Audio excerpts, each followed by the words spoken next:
Chilling tales for dark nights.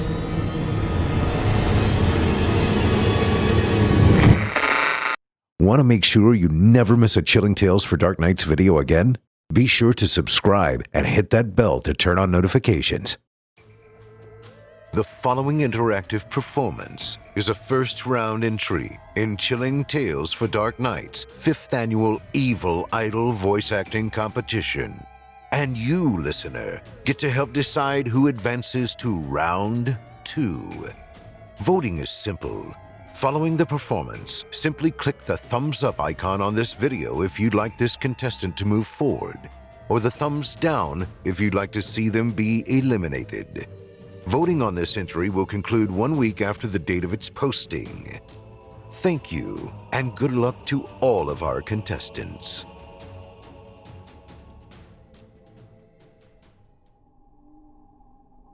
For months, I caught glimpses of Clara from the safety of my cubicle. So beautiful. Faultless. Through innocent eavesdropping and pattern recall, I unknowingly learned almost every detail of her life. When she had lunch, who her friends were, and where she would be at any given moment of the workday. I even knew where she lived, as we both took the same bus to work. On the long commutes, she never so much as batted an eye in my direction, unfazed by my existence. Admiring from afar was all I ever did. But on this day, I felt an inexplicable urge to connect with her. After settling in at my workstation, I became aware of a grouping of words that made up an ominous internal dialogue. This is the day she will be yours. My blood ran cold. The choice of words, and the cadence with which they were spoken. This voice was not my own. Hello? I asked quietly, unsure if what I had heard was even really there. A reply confirmed its presence. You need her. I stood upright, officially rattled. Who's there? By this point, everyone was staring at me, including her. I smiled awkwardly. She made a perturbed look and walked away, seemingly frightened. A wonderful first exchange. Everyone else averted their eyes and returned to work. I sat down and attempted to do the same, chalking up my bizarre experience to a lack of sleep. I sugarcoated the denial further with an internet search that backed up this theory and confirmed that audible hallucinations were also a very rare side effect of the new allergy medicine I was taking.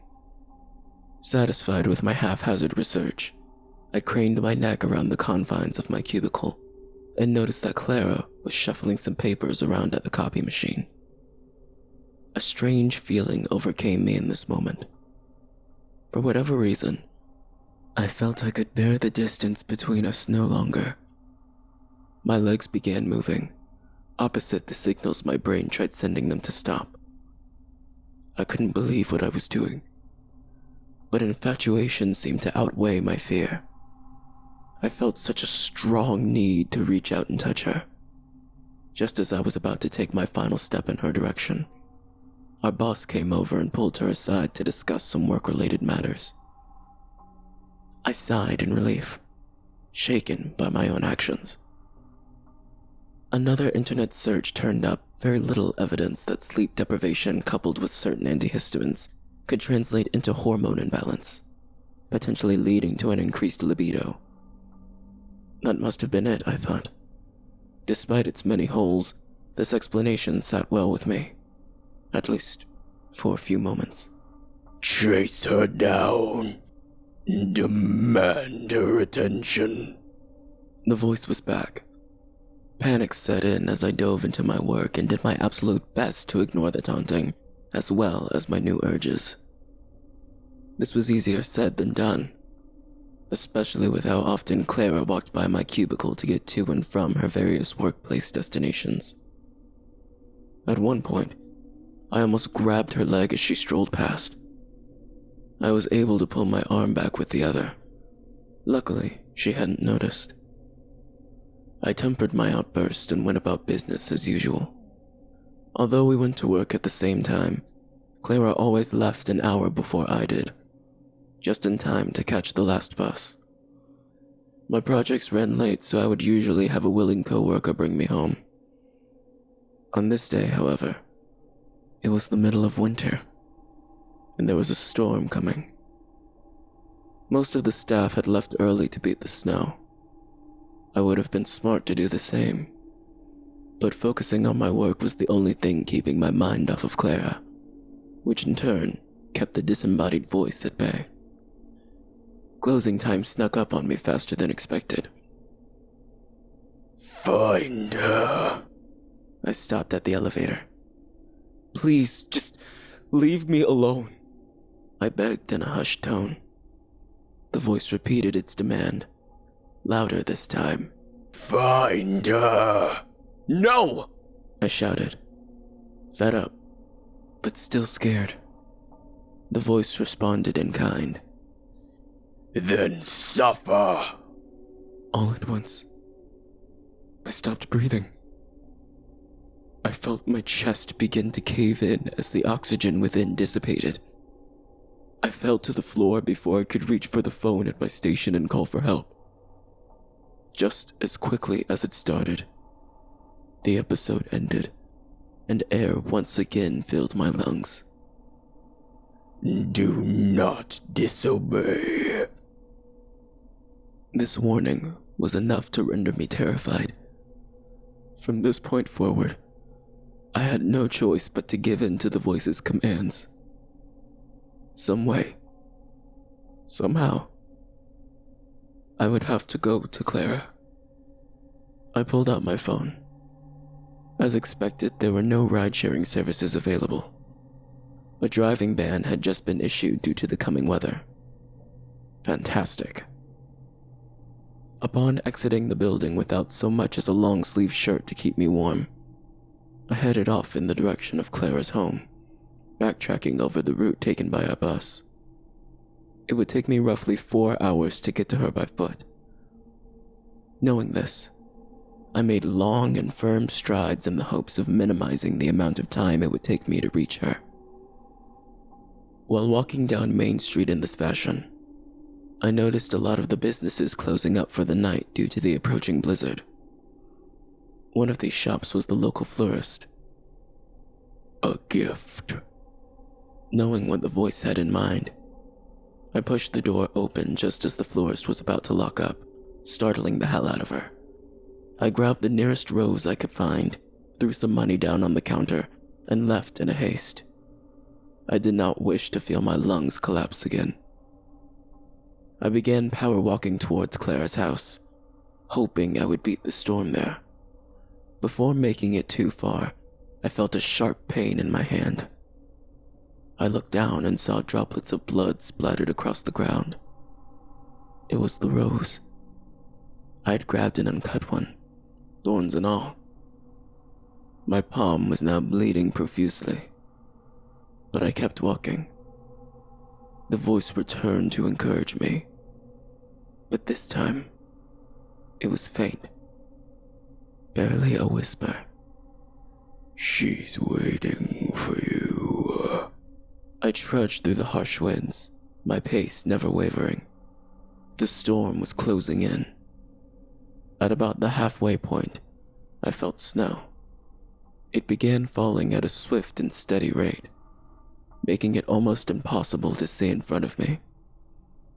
I stood still with my back to the current in an attempt to catch my breath, but another whispered incentive kept me going. Continue. I pressed on, feeling the sting of the snow on my bare face. After an hour or so, a mark formed on my arm. It was beginning to turn black. This was the onset of frostbite, I guessed. It only grew darker as time went on. The other followed suit. I could only assume the rest of my skin was turning as well. I was concerned, but not enough to falter and face the deadly consequences.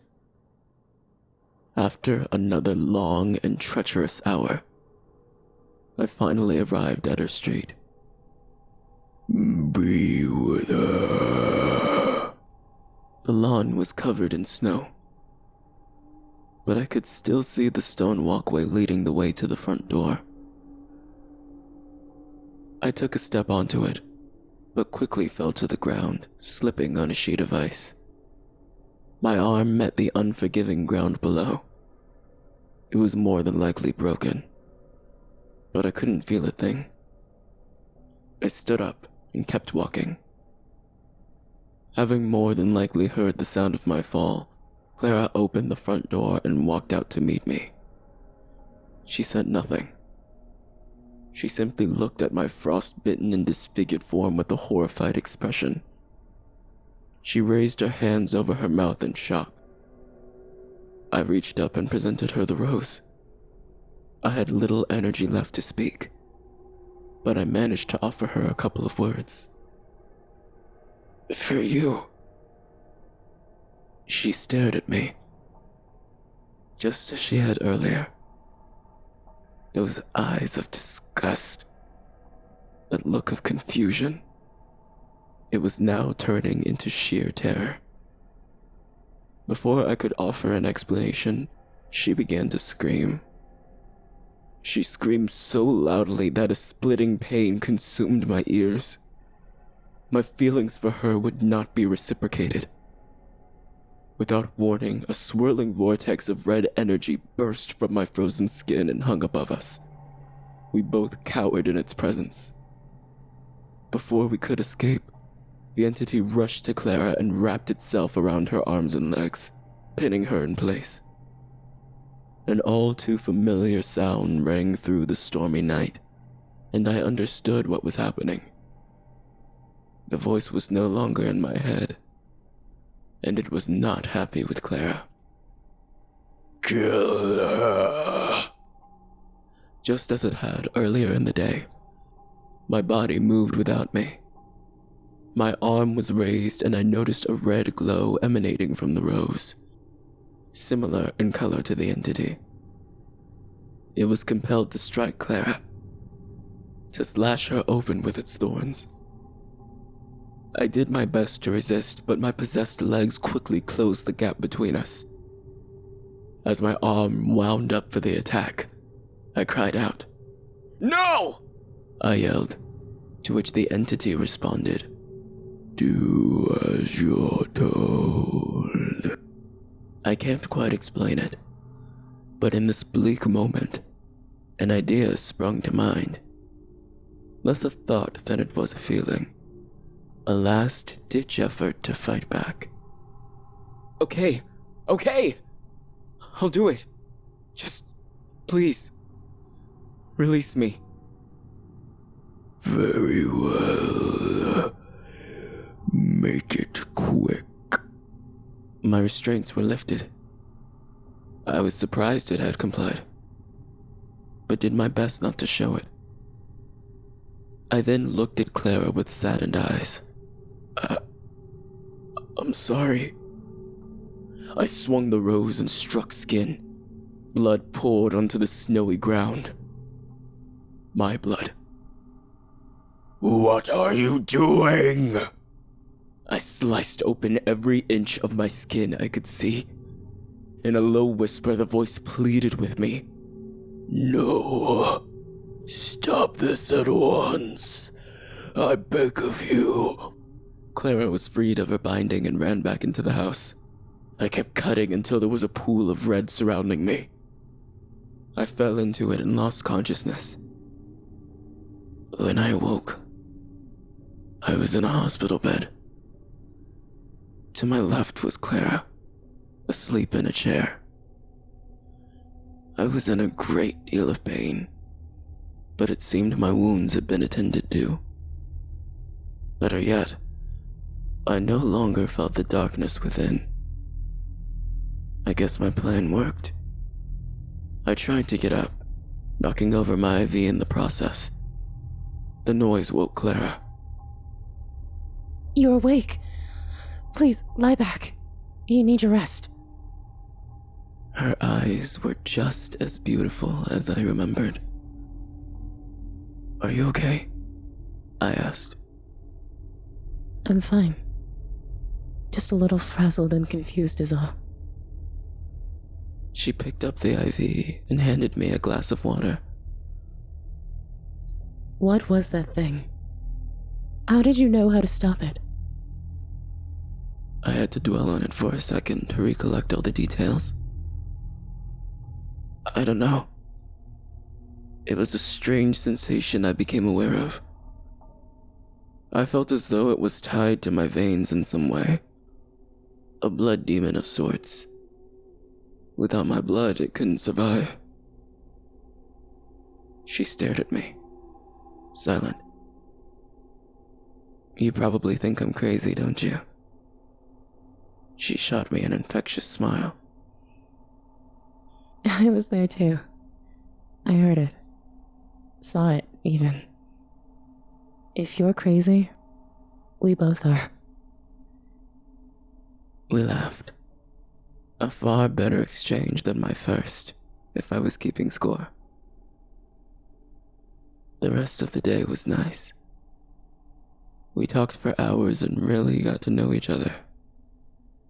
Before she left, Clara promised she would visit the following day. For a brief window, things were looking really good. But then, a familiar voice broke through, shattering the illusion. I told you she would be yours. Thank you for listening. I'm your host, Steve Taylor, reminding you that if you haven't already, don't forget to cast your vote for this contestant via either a thumbs up or a thumbs down vote, and help decide who becomes the next evil idol. Until next time, turn off the lights and turn on the dark. Chilling tales for dark nights.